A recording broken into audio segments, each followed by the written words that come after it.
She went for a routine checkup, but ended up pregnant with a millionaire's baby by mistake, and now. Hello everyone. Before we begin today's story, I have a small favor to ask. Please hit subscribe and turn on the notification bell so you never miss our channel's new videos. It is quick, free, and the best way to support us in bringing you more dramatic stories. Your support means the world to us. Where are you watching from? Drop your city or country in the comments below. Thank you very much. Now, let us return to our main character. Grace Miller never imagined her life could tilt off its axis on an ordinary Tuesday morning. She woke before sunrise, brushed her hair into a neat ponytail, and drove her old silver sedan across town to Harrington Medical for what she believed would be the simplest appointment of her year. A routine checkup, 20 minutes at most. The kind of visit she squeezed between work deadlines and grocery store runs. As she stepped through the glass doors, the familiar scent of antiseptic wrapped around her, sharp but clean, almost comforting. Nurses hurried past with clipboards, sneakers whispering across polished floors.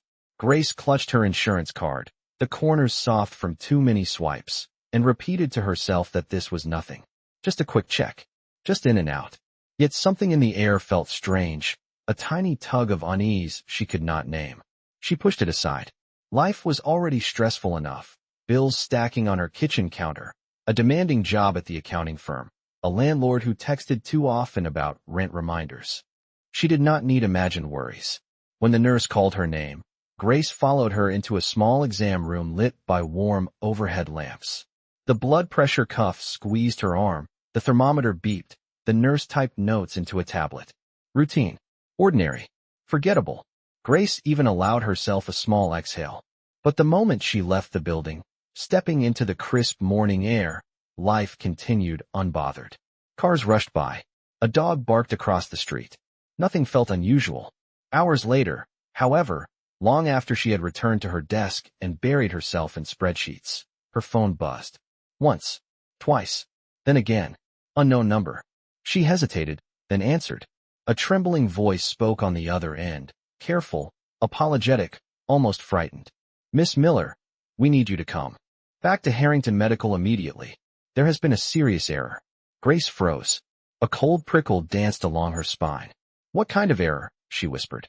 The line went silent for a beat too long. Then the voice returned, softer. It concerns your test results.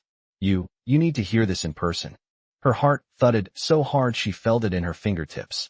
She imagined a dozen terrible possibilities, none of them close to the truth waiting for her. As she grabbed her keys with shaking hands, she had no way of knowing that a single mistake, buried inside the walls of that pristine clinic, had entwined her future with a man she had never met. Cole Harrington, a millionaire with a past wrapped in secrecy, a man whose life ran parallel to hers like two lines never meant to cross, until now. And as Grace drove back through the fading afternoon light, a quiet dread settled in her chest, unaware that this was only the beginning of a story that would test her courage, her heart, and everything she thought she knew about destiny. Grace parked outside Harrington Medical again, the sky already slipping into the soft orange of late afternoon. Her hands trembled on the steering wheel, anchoring her in the moment as she whispered to herself that everything would be fine, even though nothing felt fine at all. Inside the lobby, the receptionist immediately recognized her and guided her to a private consultation room tucked behind frosted glass partitions. Grace sat in a chair that felt too firm, too cold, as if the room itself knew something she did not. Minutes stretched thin until the door opened and Dr. Collins entered with a tablet clutched tightly to his chest. His smile was fragile, the kind a person offered when trying to soften a blow. Miss Miller, he said gently. Thank you for coming back so quickly. Grace folded her hands in her lap. Can you please just tell me what is going on? The doctor hesitated. That alone made her stomach drop. He pulled up a chair across from her and sat down slowly. There was a lab error, he began, each word careful.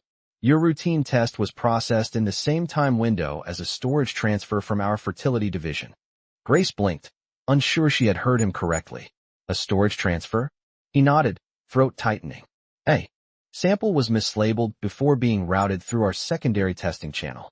It was used in one of your procedures today. Grace felt the world tilt, her heartbeat pounding in her ears. I do not understand. What are you saying? The doctor exhaled as if bracing for impact. Miss Miller, the sample belonged to a private client. A donor. His name is Cole Harrington. For a second, Grace thought she might faint. A quiet ringing filled her head, as if someone had struck a bell inside her chest. She had never met this man, never agreed to anything involving him. The doctor continued speaking, but the words blurred. We discovered the discrepancy during quality control.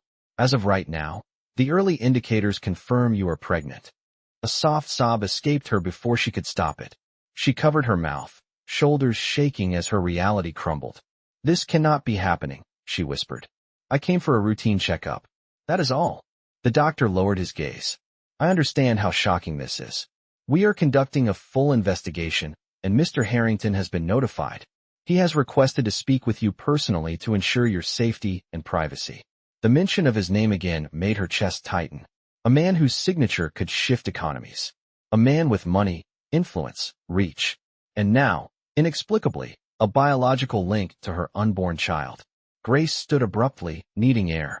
The walls felt too close, the lights too bright. She opened the door and stepped into the hallway, where everything appeared too quiet, as if the building itself held its breath. She walked toward the exit, her vision blurring around the edges. The scent of disinfectant and the faint hum of ventilation systems followed her like a shadow. Outside, the cool air brushed her face. She gripped the railing near the steps, grounding herself, her breath shaky. She had always fought to keep her life stable, predictable, safe. Now everything had slipped through her fingers in a single afternoon. She pulled out her phone with trembling fingers. A new message blinked at the top of her screen. This is Cole Harrington. I would like to meet as soon as possible. I believe we both deserve clarity. Grace stared at the message, feeling the weight of two worlds collide. Hers, fragile and ordinary, and his, powerful and unreachable. She whispered into the empty air, not sure who she was speaking to. What am I supposed to do now? Her voice trembled on the wind as the sun dipped lower, stretching her shadow across the pavement like a question she did not yet know how to answer. Grace sat in her car for several minutes after reading Cole Harrington's message, the screen glowing against the dimming sky. She had imagined many versions of adulthood, but never this, never being tied to a man whose world existed so far above hers that it might as well have been another planet. Still, a quiet steadiness settled in her. She needed answers, and Cole was the only one who could give them. With a deep breath, she typed back a simple reply.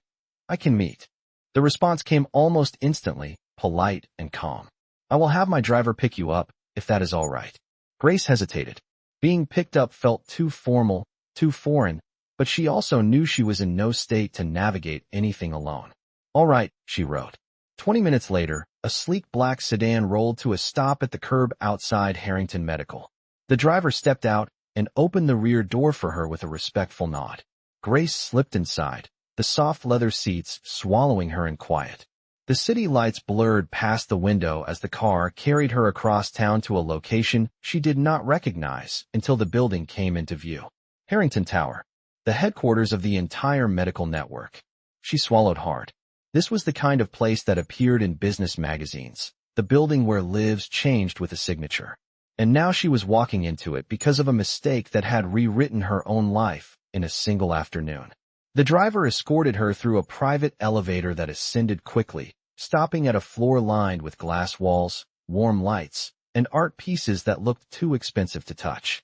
At the end of the hallway stood a man waiting for her. Cole Harrington. She recognized him from news articles she had skimmed over the years. Tall, with dark brown hair neatly styled, and a presence that felt both composed and quietly intense. But there was something else in his eyes now, something she had not expected. Concern. Genuine concern. Miss Miller, he asked softly as she approached. She nodded, her throat tight. He offered his hand, not out of formality, but out of something more human.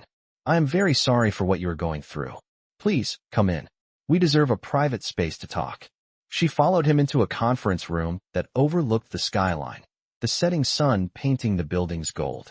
He gestured for her to sit, then took a seat across from her, not behind a desk or beside an assistant, just one person facing another. I want to start by saying, he said, keeping his voice steady, I had no knowledge of this. I did not authorize anything involving you.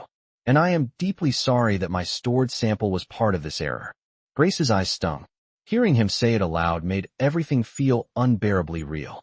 I did not ask for any of this, she whispered. I know, he replied immediately. And none of this is your fault. He leaned forward slightly, his expression earnest. I have already ordered an internal review. This should never have happened. You should never have been put through this. Grace looked down at her hands, twisting together in her lap. I do not know what to do. I do not even know how to feel. A soft silence settled between them before Cole spoke again. You do not have to decide anything today. My priority is your well-being and the well-being of the child. Whatever support you need, medical, legal, personal, I will make sure you have it. But only if you want it. I will not pressure you. His tone carried a steadiness she did not expect from someone of his stature. She finally looked up at him, searching his face for signs of pretense or hidden motives, but she found none. Only sincerity, layered with his own quiet shock. You do not even know me, she said. That does not change the responsibility, he replied. And responsibility is something I take seriously. The words settled around her like a soft blanket, easing some of the weight in her chest. For the first time since the phone call earlier that day, Grace felt a small but real flicker of hope. It was not certainty. It was not comfort. But it was something. As she exhaled slowly, Cole sat with her in the quiet, the city glowing outside the window, and for a brief moment, the world did not feel quite as impossible as it had an hour ago. Grace left the conference room with her thoughts spinning, but Cole walked beside her with a steady presence, guiding her toward a quieter lounge area enclosed by tall windows and warm lighting. The city stretched below them, tiny headlights weaving through the streets like threads in a tapestry. She sat on a soft gray sofa, her fingers lightly gripping the edge of a throw pillow, as if it might keep her grounded. Cole remained standing for a moment, watching her carefully, as if weighing whether to speak or give her silence.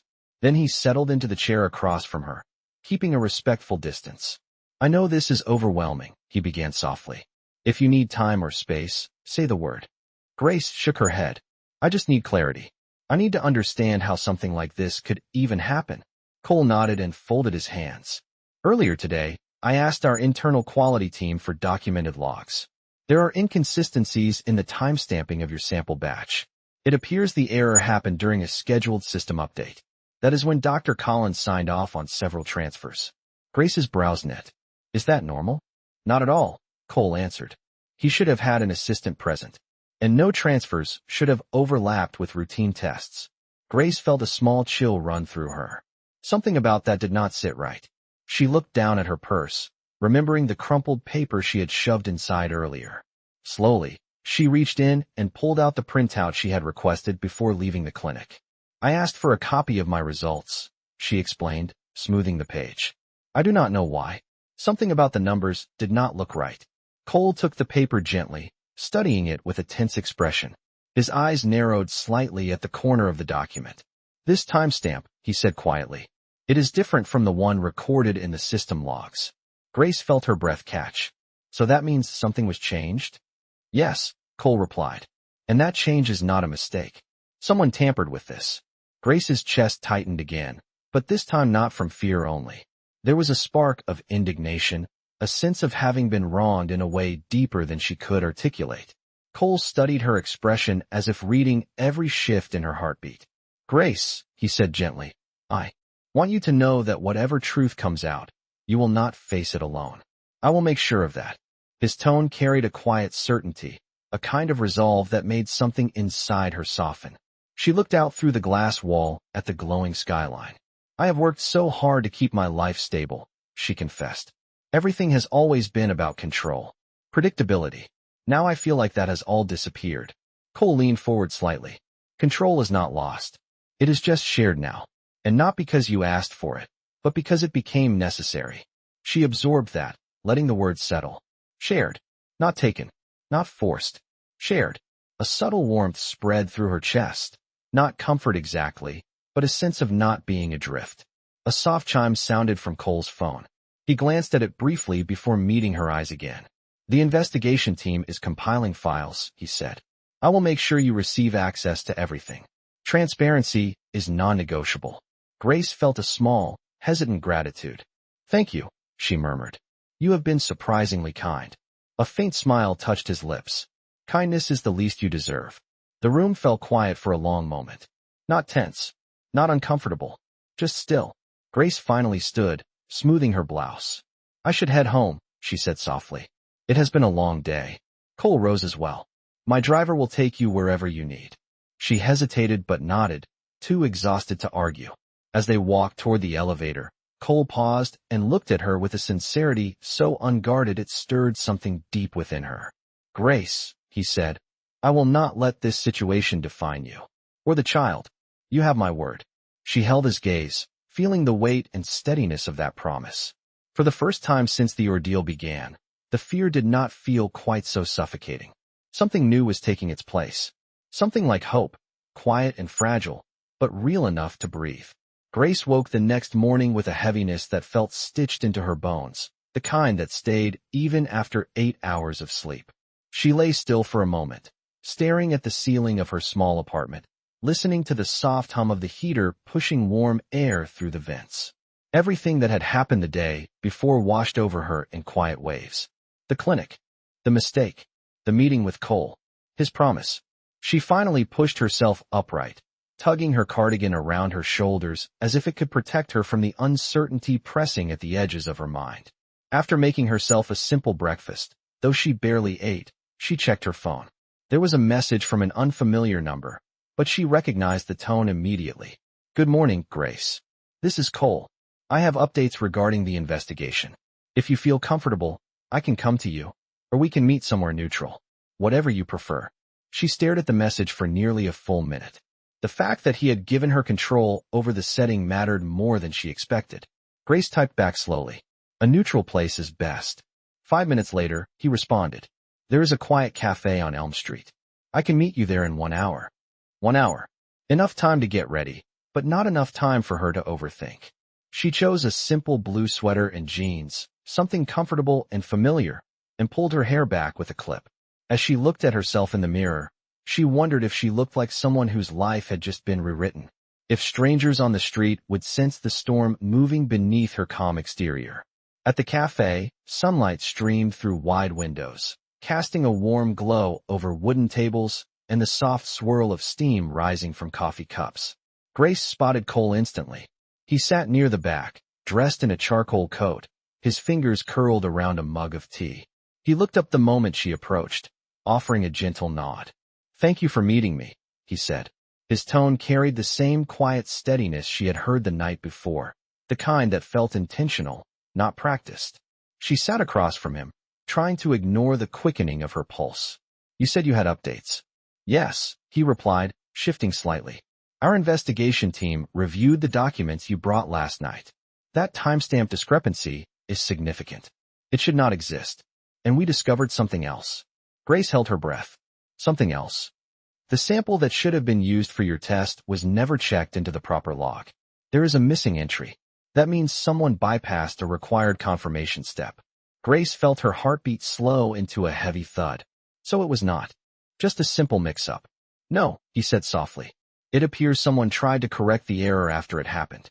They did not want it discovered." A tightness gripped her chest, not fear this time, but something closer to a quiet fury. She had lived her whole life playing by the rules, doing everything the right way, and now she was paying for someone else's negligence. Cole watched her, his eyes steady, as if attuned to every shift in her expression. "Grace," he said, "I want you to feel safe. That is my priority.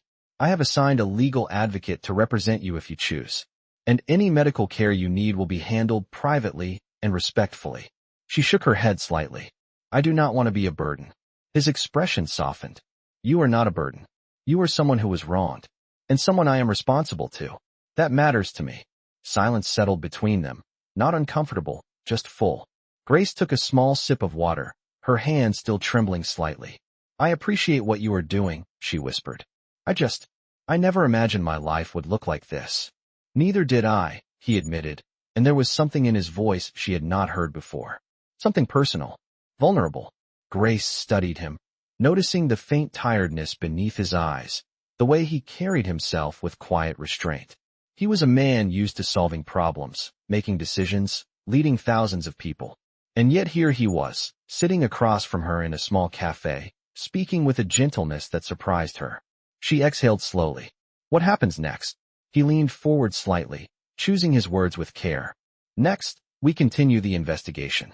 And we take each step as it comes. Together. Only if you want that, of course.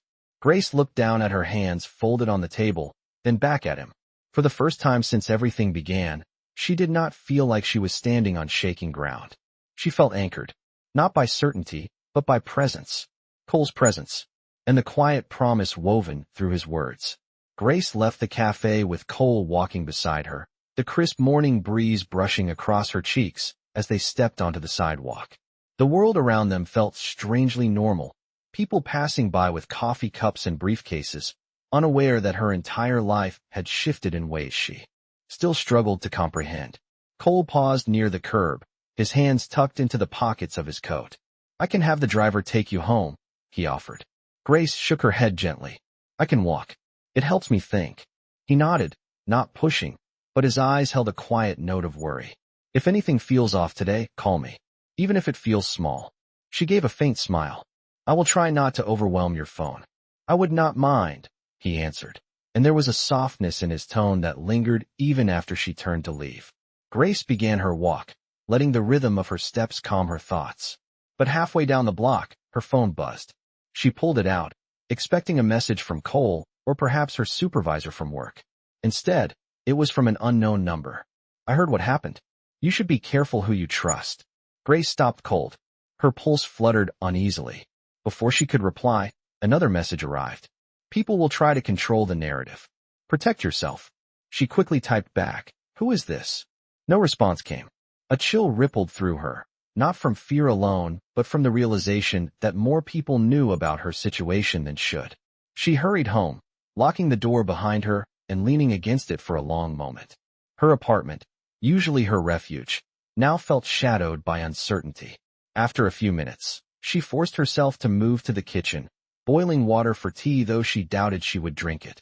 She sat at the small table, staring out the window as condensation collected on the glass. Her phone buzzed again, but this time it was Cole. How are you feeling? She hesitated before typing. Someone texted me. Someone who should not know anything. His response came instantly. Send me the number. She copied it over, her fingers trembling slightly. I will have the security team trace it, he replied. You are not alone in this. That assurance steadied her more than she expected. Later that afternoon, Cole called instead of texting. His voice was calm but firm. Grace. The number came from a disposable phone near the clinic. That means someone inside the facility leaked information. Grace's breath hitched. Why would someone do that? Fear, Cole said. Or guilt. Someone is trying to get ahead of the investigation. She pressed her hand against her forehead. This is getting bigger than I ever imagined. Which is why, he said gently, we are taking this seriously.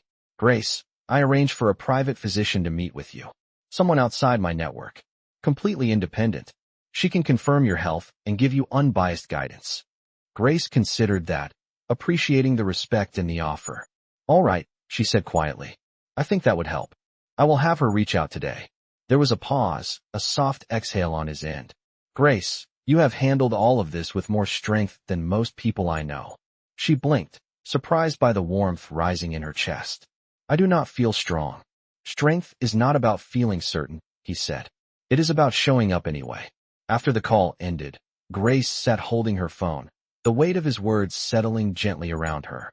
By evening, the independent physician, Dr. Meredith Shaw, arrived at Grace's apartment with a portable kit and a calm presence that soothed her nerves. The checkup was respectful, private, and thorough. Afterward, Dr. Shaw sat across from her. Your early indicators look stable, she explained. But you are under emotional strain. It would be good to have someone supporting you through this. Grace nodded. Cole has been helping. Dr. Shaw smiled kindly. Then let him. Support does not diminish your independence. When the doctor left, Grace walked to her bedroom window, gazing at the gentle glow of streetlights below. Her life had been turned upside down, yet something unexpected had begun to emerge from the chaos. A sense of connection, of shared responsibility, and a growing trust that she had not anticipated. As she rested her hand gently over her stomach, she whispered into the quiet, I am trying. I really am. Outside, the night deepened, but for the first time in days, she did not feel completely alone. The morning light filtered softly through Grace's curtains as she sat at the edge of her bed, fingers lightly resting against her stomach, feeling the quiet rise and fall of her breath. A new day should have meant a fresh start, but instead, it carried a weight she could not quite name. The message from the unknown number still lingered in her mind, like a shadow trailing just a few steps behind her. She reached for her phone when it buzzed again, her heart giving a startled jump. This time it was Cole. I received early access to the preliminary investigation report. There are details we need to discuss. Can I stop by? Grace hesitated only a moment before replying. Yes. When Cole arrived, he stood in her doorway for a few seconds, as if gauging whether she truly felt ready to see him. His expression softened when she stepped aside to let him in. He carried a folder in one hand, but he did not open it immediately. Instead, he took in her tired eyes, the faint worry etched along her brow. Grace, before we go over anything, I want to check on you first. How are you holding up? She let out a long breath. Trying. Yesterday felt like a lot. The message, the checkup, the uncertainty. I know, he said gently. And none of this should have touched your life the way it did. I am sorry. There was sincerity in his voice that eased some of the tension coiled inside her. But then he opened the folder, and the calm shifted into something heavier. The report shows that the error happened during a system override. Someone bypassed the automated safeguards. That requires administrative clearance. Grace's breath caught.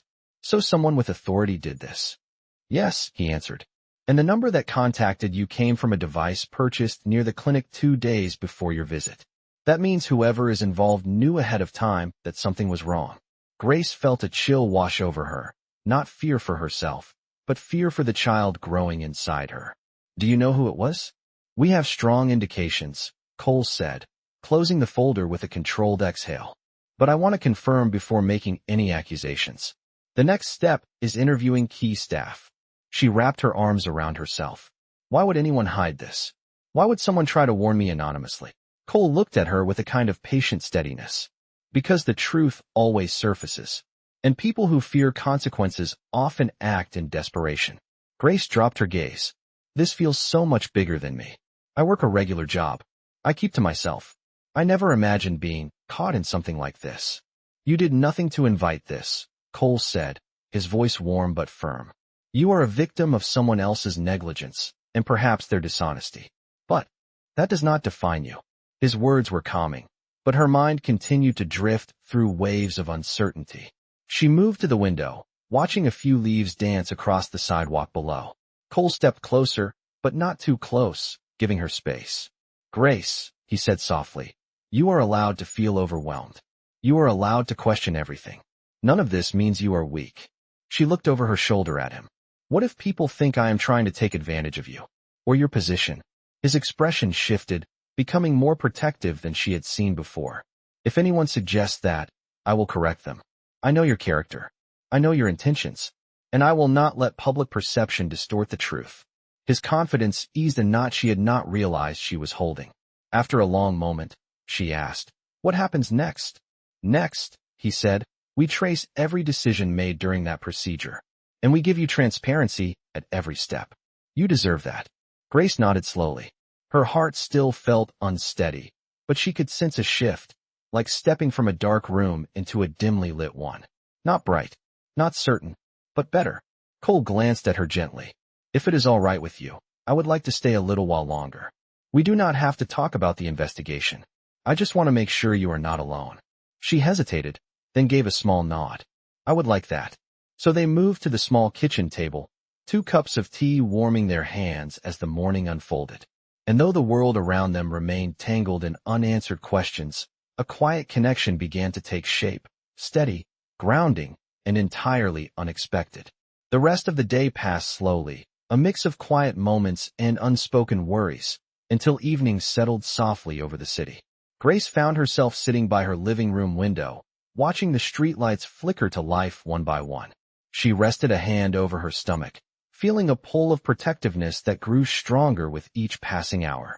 When her phone buzzed again, she expected another update from the investigation team, but instead it was a message from Cole. I have confirmation on a critical detail. Can we meet tonight? Only if you feel up to it. Grace hesitated, then typed back, yes. The same cafe. His reply came. Quickly. I will be there in 20 minutes. She wrapped herself in a soft cardigan and made her way outside, the cool evening air brushing gently across her face. The cafe's warm lights spilled onto the sidewalk as she approached, and she spotted Cole inside, sitting at the same table as before. His expression held a seriousness she had not seen earlier. He stood when she entered, pulling out her chair in a gesture that felt thoughtful rather than formal. Once she sat, he lowered himself into the seat across from her with a quiet breath. Grace, he began, we discovered the person responsible for altering your records. Her heart tightened. Who was it? He paused, choosing his words carefully. Dr. Collins submitted multiple conflicting logs. He signed off on transfers outside his authorization level, and he attempted to adjust timestamps to cover his tracks. Grace felt a ripple of shock. So he is the one who caused all of this. Yes, Cole said softly, and he tried to hide it, but the data trail was too inconsistent. The independent review team uncovered his actions. Grace pressed her palm flat against the table, steadying herself. Why would he manipulate the records? We believe he panicked after the mistake happened, Cole explained. Instead of reporting it immediately, he attempted to correct it before anyone noticed. But in doing so, he made it worse. Grace shook her head slowly, a soft ache tightening her throat. He did not just make a mistake. He changed the course of my life. Cole nodded, his expression heavy. I intend to hold him fully accountable. But I also want to respect your involvement in whatever steps come next. Your voice matters in this. She met his eyes, surprised by the weight of his words. I never expected someone in your position to include me in decisions like this. You deserve to be at the center of the decision-making, he said gently. You are the one most affected. A server passed by with a tray of drinks, and the soft clinking of cups filled the brief silence. Grace looked out the window, where cars drifted by under the glow of streetlights. What happens now? She asked quietly. We move forward with a formal investigation, Cole said, and the board will be notified. But before we do that, I wanted to give you a choice. You can remain anonymous, or you can request full transparency for your own protection. She thought for a long moment. What would you recommend? I recommend whatever makes you feel safest, he answered. But if you choose transparency, you will have legal safeguards in place, and I will personally make sure those safeguards are honored. Grace felt a warmth flow through her chest, not from comfort alone, but from the reassurance of being treated with dignity. Thank you, she whispered. You did not have to be this involved. Cole's expression softened. I want to be involved, not because I feel obligated, but because I care about what happens to you. The sincerity in his voice settled around her like a gentle embrace. For a moment, the chaos of everything else faded, replaced by a fragile but unmistakable connection forming between them. There is one more thing, Cole added quietly. I asked the review team to evaluate the early ultrasound data. They confirmed that the pregnancy is progressing normally, and that you are in good health. Relief washed over her, sudden and overwhelming. Her eyes filled with soft tears, she tried to blink away. I needed to hear that, she whispered. You deserve peace of mind, he said, and I will do everything I can to help you keep it. As they sat together in the warm glow of the cafe, Grace realized that something fundamental had shifted. Not just in the investigation, not just in the circumstances that had brought them together, but in the way she saw him, in the way he saw her, and in the quiet, steady way hope was beginning to grow between them. The night air outside the cafe felt cool against Grace's skin as she and Cole stepped onto the quiet sidewalk. The glow of streetlights washed over them, casting long shadows that stretched across the pavement. For a moment, neither of them spoke. The weight of everything they had uncovered sat between them, but so did something softer, something that made the silence feel almost gentle. Cole walked beside her as they made their way toward the corner, matching her pace without thinking. There is one final step before the board issues their full report, he explained quietly. Once that is done, the situation will become official. You will be fully protected, Grace. She nodded, absorbing his words. I am ready for the truth too. Come out. I want this resolved the right way. And it will be, he said, his voice steady. I will make sure of it.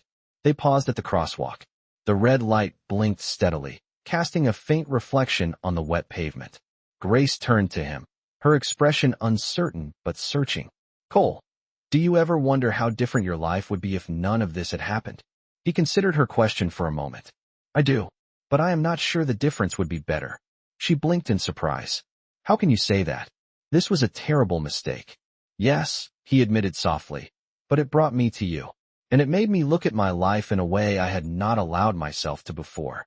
Something warm and fragile bloomed in her chest. She looked away, trying to steady herself, but Cole's voice continued, gentle and sincere. I cannot change what happened, but I can choose how I respond to it. And I choose to support you. Not because I have a legal or moral obligation, but because I care about what happens to you and the child. The light changed, and they crossed the street slowly. Grace listened to the rhythm of their footsteps blending together. When they reached her apartment building, she paused at the entrance, her fingers lightly grazing the railing. There is something I want to tell you, she said quietly. Today, for the first time, I did not feel scared every moment. I felt like maybe I was going to be all right. You are going to be more than all right, he said. You are going to have support, stability, and choices. And if you will allow it, I would like to be part of that. Grace swallowed, emotions swelling in her chest. I do not know what the future looks like, Cole. Everything feels so new, so uncertain. Uncertainty is not always bad, he said, taking a careful step closer. Sometimes it is the beginning of something unexpected, something good. She looked up at him, her eyes reflecting the soft glow of the lamppost above them. For a long moment, neither of them moved. The world felt surprisingly quiet, as if the city itself had paused to give them space. Finally, she spoke. I want to trust you, she whispered. Then let us take one step at a time. He replied. No pressure, no expectations, just honesty, and whatever feels right. Grace exhaled slowly, and for the first time, she allowed herself to imagine a version of life that did not begin and end with fear or uncertainty. A version where she was not alone. Cole reached into his coat pocket and handed her a small envelope. This is for you. It is a complete set of every document from the investigation so far. You deserve full transparency. She accepted it, touched by the care behind the gesture. Thank you, she said, for everything. He gave her a warm, almost tentative smile. I will check on you tomorrow. Only if you want me to. I would like that, she admitted, her voice soft. He stepped back slowly, giving her space, but his eyes lingered on hers with a quiet promise. Good night, Grace. Good night, Cole. She watched him walk away under the streetlights, his figure growing smaller with each step. Yet somehow, he did not feel far from her at all. Grace held the envelope close to her chest and whispered to herself, maybe this is the beginning of something better. And for the first time since everything began, hope did not feel like a fragile dream. It felt real. It felt possible. And it felt hers.